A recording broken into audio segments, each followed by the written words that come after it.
Give me an opportunity to talk with you just a minute, and I'll be very respectful of your time, about what we've got going on at the state level, and that is our Drive for 75. We had launched this campaign, or unleashed this campaign, about 3 weeks ago. And I've got some cards that we're going to pass around. I've also got some other fact sheets about what the House Republican Caucus has done, our record on reform, that I think you'll probably find us interesting, and you'll see that the House of Representatives has been very responsive to the conservative movement, to reform in state government, and we're continuing our efforts in order to move this type of agenda forward. So I'm going to make these available to you, and I'll put them back there for y'all to pick up on your way back.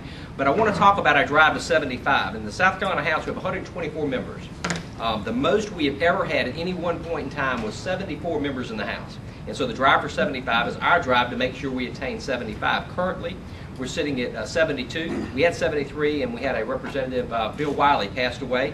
We believe we'll pick that back up. But 75 is the low marker. That is the minimum that we want to have going into this election. We have a great opportunity in order to move forward with a conservative movement in this election cycle, and we need to take advantage of it. We need the top of the ticket to be as strong as they possibly can be.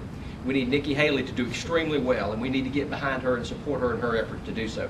Because as the adage goes, if the top of the ticket catches a cold, the bottom of the ticket is going to catch the flu. And we're lower on the ballot in the House races, and we need all the help we can get at the top in order to help our candidates. Several of which you've got in here tonight. I'm sitting here looking at Joan Brady. Joan Brady is in one of the targeted races for the Democrats. They are targeting Joan, and they're going to do everything they can in order to make sure that she does not come back. We're doing everything that we possibly can to make sure that Joan will come back. And with your help and support, I will promise you Joan Brady will be back in the House, and she represents you admirably. Nathan Ballantyne's in the back. Fortunately, he's like me. We did not have the difficult opposition in this particular election cycle, but it's important to keep Republicans in place so that we can move forward with our agenda. Part of our Drive to 75, we launched five different things. It's on the back of our card. That we're pledging that we're going to accomplish at a minimum in this next legislative cycle. And that's not our full agenda. We'll launch that in December, but it is part of our election platform. And these things should be common sense. They formulate around three basic principles. One is open government, the other is fiscal conservatism, and the other is the rule of law. All three are bedrock principles of the conservative movement, bedrock principles that we all can agree on. And these are the 5 items. First is securing our elections by requiring a photo ID. Ladies and gentlemen, 80% of the people across this country believe that you should show a photo ID when you go vote. You have to show the photo ID if you want to buy Sudafed in the drugstore.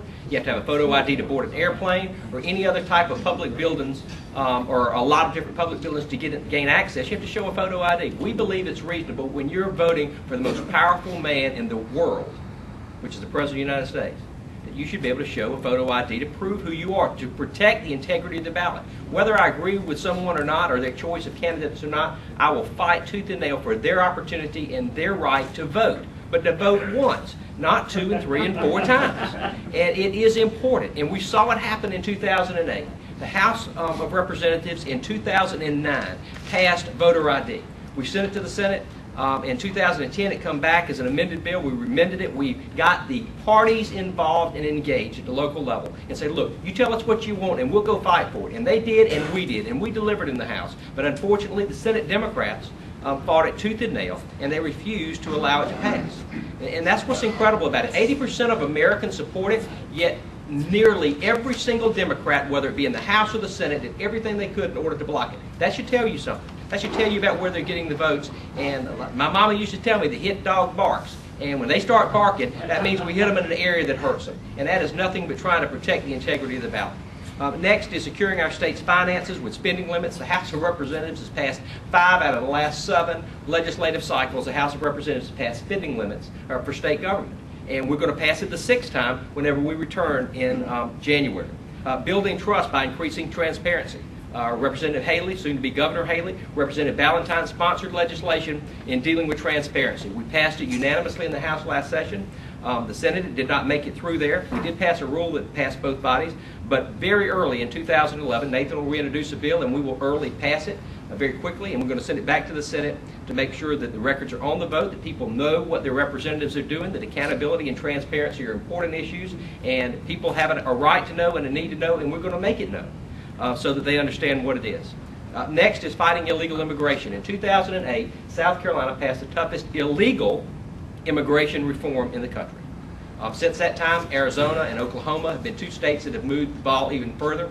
We plan to revisit it in 2011 and go back with a new policy that's very similar to what Arizona and Oklahoma are doing in the areas of illegal immigration. We support immigration, but we just want it done legally. That's the rule of law, ladies and gentlemen. It discredits the entire process when we have people who come here illegally and we turn a blind eye. We cannot do that. It is destroying our nation. It is destroying our fabric of our country, and we need to put a stop to it and do what we can in the state government. It is a shame and disgrace that we're having to deal with it and that Washington has not dealt with this already. It is clearly a national issue.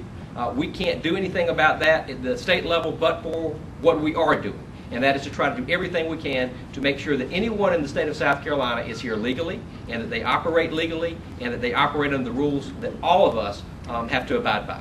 And so that is part of fighting illegal immigration. And finally, building a stronger economy through tort reform. Once again, the House Republican Caucus and the House of Representatives passed tort reform last year.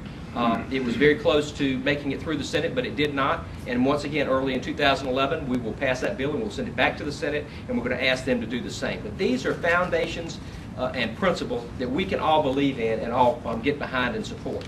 And where we need your help is to helping us get to a minimum of 75. When we send a minimum of 75 House Republicans back to the State House, it will send a message. It will help us in the Senate. It will help us in the House. And it will help send a message that we want these type of conservative reforms being passed at the state level. And you can help us do that. The other race that we really need, and we've got to count on to pick it up, is one right here in Richland County, and that's Sherry Few.